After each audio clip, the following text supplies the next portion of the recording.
Hey guys, welcome to the Twilight Zone. So recently a group by the name of Team Weedle, they recently released a phenomenal Pokemon fan game by the name of Xenoverse.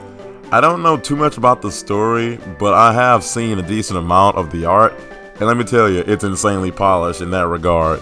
And if the opening animation is any indication, this is probably going to be better than Gen 6 through 8 combined. I mean, let's be honest, it's not really hard to do that. But anyway, before we get started, if you don't mind, just please like the video and subscribe to the channel if you haven't already. You know the drill, it helps the channel out a lot, etc, etc. Anyway, let's get started. So my favorite Pokemon game is Pokemon White.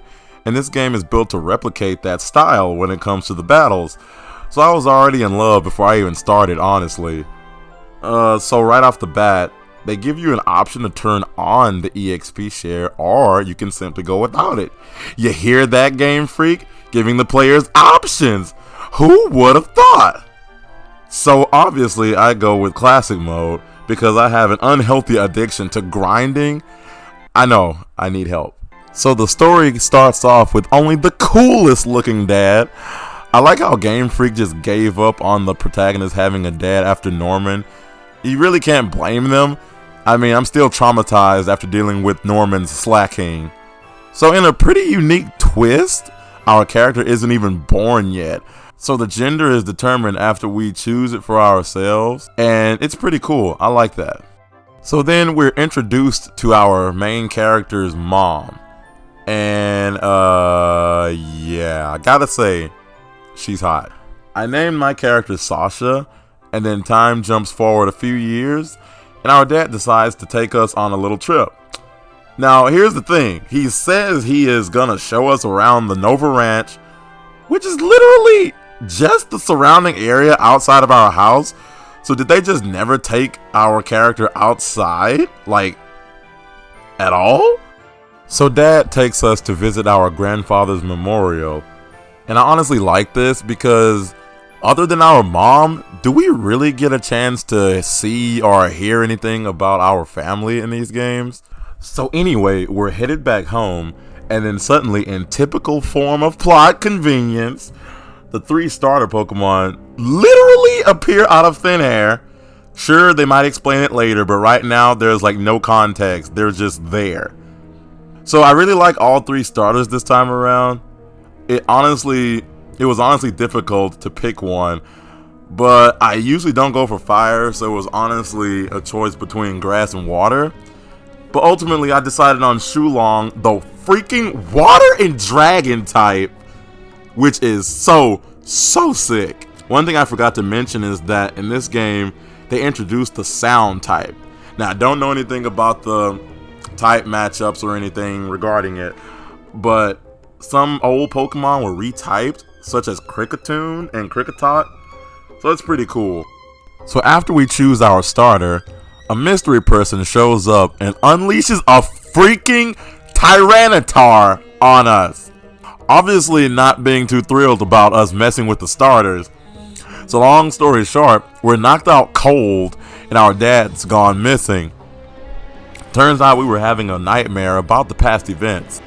Shoot, I'd have nightmares too if I were attacked by Godzilla himself. So we decide we're gonna journey into the great beyond and go find our dad. And surprisingly, our mom is actually against sending her child to their doom. So mom sends us to our room, and we're presented with a rather heartwarming picture of our family. How nice.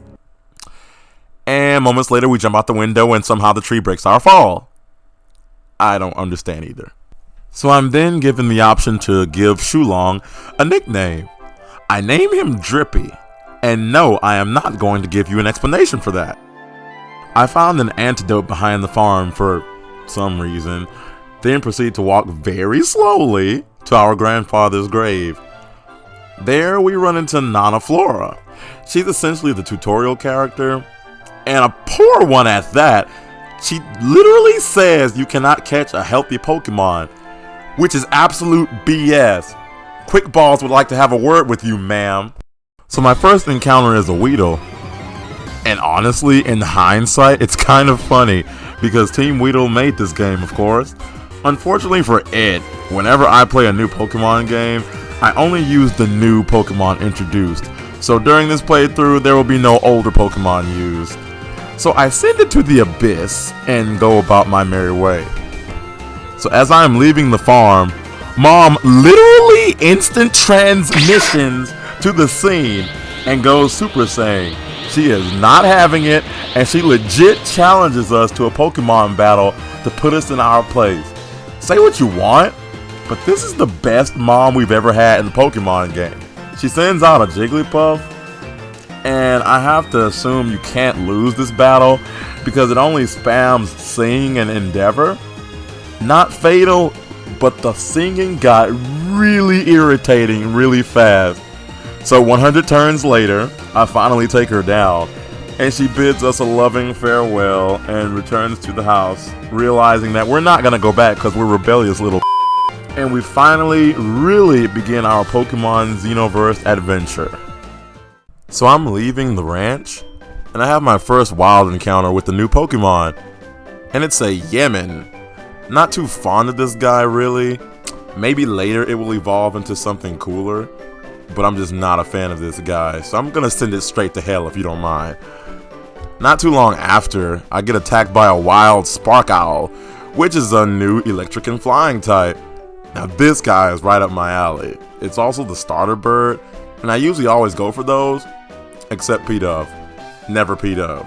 So I catch the little guy, and I really wanted to nickname him, but because I'm either blind or an idiot, or maybe even both, I missed the extremely visible nickname button to the far right of the screen. So yeah, I kind of just went with the default name. Guess I'll have to keep an eye out for the name raider later. So a random hiker forces me into my first official trainer battle, and he has the audacity to send a freaking Bidoof out. Well, let me take a moment to praise the sprite work. I'm fairly certain a lot of the old Pokemon have older animations from black and white, but the new Pokemon have animations that were made completely from scratch, and they are so well integrated into this game, it's unreal. Like, they go so well with the old Pokemon, and it's super charming. So I make my way towards my destination, and I encounter a weird kid named Audie. He introduces us to a new game feature, Pokemon Dens. Now I didn't know what to expect, but turns out they are mini dungeons where you can take control of one of the Pokemon in your party and perform kind of a stealth mission to reach the item inside. And let me tell you, this is good stuff. So I made it to Hadwarf City, which is an interesting name. I go to heal up my battered Pokemon in the Pokemon Center, and I gotta say, I think I'm in love with Nurse Joy. That art is just amazing. Now, I think it's simply an edit. In fact, I know it's an edit of the breeders from X and Y. But, oh boy, it's a good edit. So I exit the Pokemon Center, and as I'm walking further into town, someone yells for help. I rush over to see what the fuss is about, and I find some of the city folk, including Nana Flora's doppelganger, staring at the fire outbreak in useless NPC fashion, calling out for a guy by the name of Aster. Now, this Aster guy shows up with a hairstyle that you certainly can't miss. He flexes on us by whipping out the Suicune and one-shots the fires. So I have to ask, if Aster and his Suicune just weren't a thing, how would these guys deal with things like this? The townspeople sure as heck can't do anything about it, it would seem. Now, earlier our mom did make a brief mention of Aster and him being a family friend and all. So once he recognizes us, he fills us in on what's going on. Apparently there are ex-Pokemon roaming the area that have been causing quite a fuss. Ex-Pokemon are the regional variants of this game, as they come from a different world called the Xenoverse, hence the name of the game. So we make our way to Stardust Beach, and we meet a few different Pokemon, some old and one new one. Looks like an electric cat or something. Anyway, Aster corners the troublemaker behind the fires, Elekid X. He says he wants us to fight it to prove ourselves. Yeah, sending a child to do battle with an explosive Pokemon sounds legit. He gives us a Xeno Ball that allows us to catch X Pokemon. X Pokemon also act as bosses, as they have multiple bars of HP. This being the first boss battle, it wasn't too bad, and I caught it on my first try.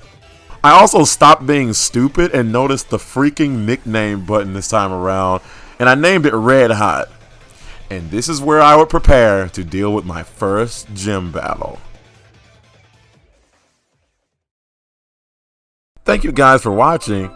I went for something a little different this time. I wanted to kind of narrate / review the earlier bits of this game, just to kind of differentiate myself from the other YouTubers covering this game. It took a lot of time, and I definitely could have done a few things better, but I hope you guys enjoyed it anyway. I'll probably continue playing Pokemon Xenoverse, but I will most likely just upload my stream broadcast so you guys can get my raw reactions to things happening. Speaking of which, you can find me on Twitch under the same name as this channel, ZwylightZX. I don't really have a schedule yet, but I'll work something out.